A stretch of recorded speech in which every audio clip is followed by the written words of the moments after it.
As a personal trainer who also has CMT, I wanted to talk to y'all about something I see a lot with one of our most commonly used movement patterns, the squat. We use our squats throughout the day, a lot of times without thinking about them, depending on your fatigue level and how sore your muscles are that day. But getting into and out of a vehicle, up and down from a chair or a couch, using the restroom, we're squatting all day throughout the day oftentimes.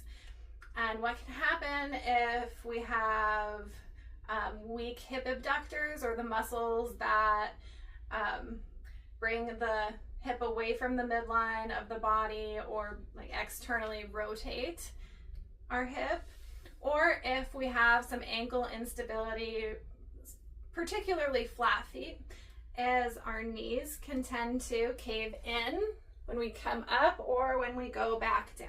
If you've ever read the description for how to do a squat, or watched a video about it, or been in a fitness class and heard, don't let your knees cave in, that's great. But how do we do that?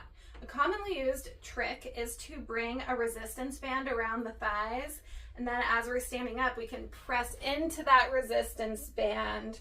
That's kind of a tactile cue that can help us turn those muscles on. But most of us don't carry around resistance band everywhere throughout our daily lives. And also, like, part of retraining these movement patterns isn't just what we do in exercise, it's what we do out of exercise too. So I want to explain a helpful little cue that I love that you can use anywhere and you don't need a resistance band for. So what we're going to do to activate those muscles is we're going to think about externally rotating our femur, our thigh bone, into our hip joint. All right, so I want you to think about kind of just like screwing your femur in to your hip.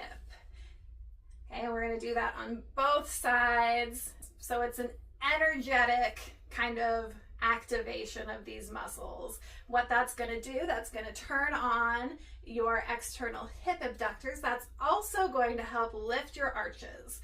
Then we're going to keep that as we come to standing and find it before we lower back down. Hope that helps.